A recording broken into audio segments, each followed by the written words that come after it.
Troisième, séance numéro 23, calcul réfléchi. Premier, j'ai une configuration de Thalès version papillon. Donc, je sais que, d'abord je rédige, pourquoi je peux appliquer le théorème de Thalès. Je sais que les droites AB et CD sont parallèles, c'est écrit en énoncé, et je sais aussi que les droites BD et AC sont séquentes en E, Donc, d'après le théorème de Thalès,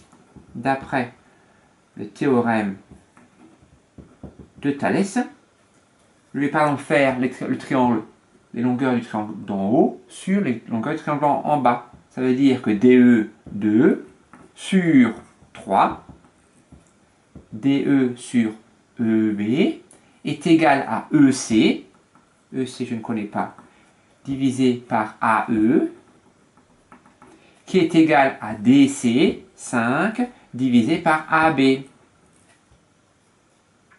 J'ai fait les longueurs du triangle du haut sur les longueurs du triangle d'en bas. J'aurais pu faire tout inversé.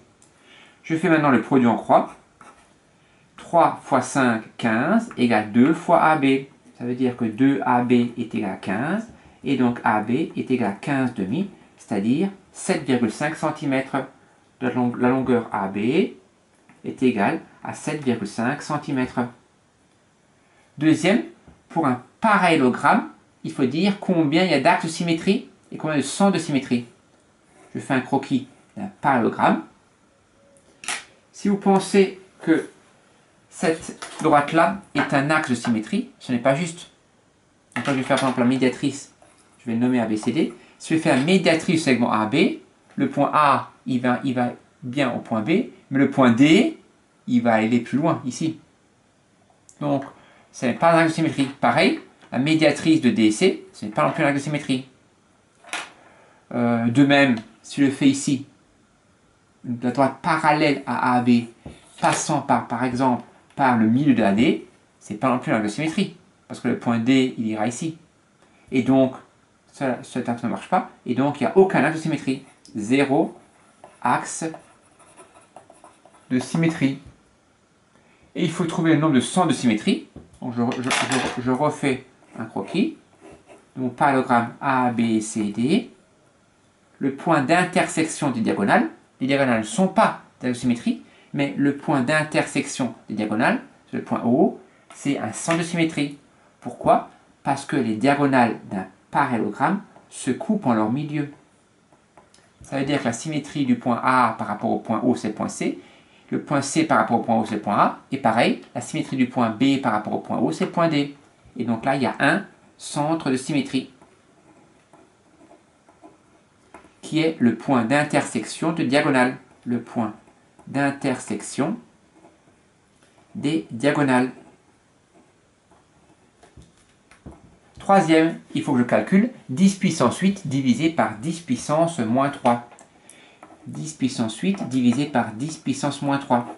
10 puissance moins 3, c'est 1 sur 10 puissance 3. Pour diviser par une fraction, je multiplie par l'inverse. L'inverse de 1 sur 10 puissance 3, c'est 10 puissance 3 sur 1. Et donc ça fait 10 puissance 8 multiplié par 10 puissance 3. 10 puissance 8, c'est 1 suivi de 8 zéros. 1, 2, 3, 4, 5, 6, 7, 8. Multiplié par 10 puissance 3, c'est 1 suivi de 3 zéros, 1000. Et 10 puissance 8 divisé par 10 puissance 3, ça fait 10 puissance 11. Parce que pour 10 puissance 8, je multiplie par 1000, donc je rajoute encore 3 zéros. Comme j'en ai 8 et 3, ça fait bien 10 puissance 11. On peut aussi appliquer une règle pour, comme j'ai une division de puissance, je fais la puissance d'en haut, 10 puissance 8, moins l'exposant du bas. 8 moins 3, pour soustraire, il faut additionner l'opposé, ça fait 10 puissance 8 plus 3, c'est-à-dire 10 puissance 11.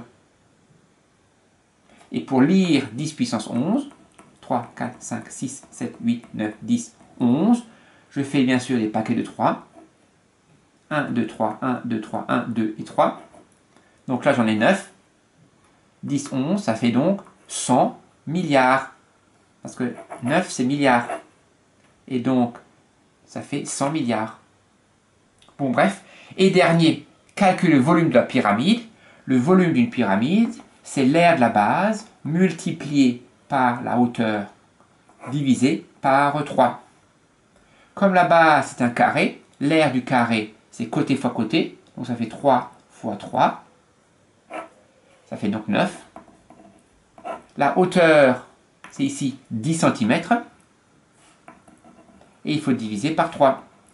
Donc 9 fois 10 ça fait 90, et 90 divisé par 3 ça fait 30. 30 cm3. Je vais par exemple le convertir en litres, parce que j'ai envie. Centimètre cube, décimètre cube. Dans une unité, j'ai 3 colonnes. Et donc, si j'ai 30 cm3, je commence par les unités, puis les dizaines. Comme un litre, c'est 1 décimètre cube. Si je veux le convertir en litres, c'est ici litres, ça fera 0,03. Donc 0,03 litres. C'était pas demandé, mais c'est pas grave. Voilà.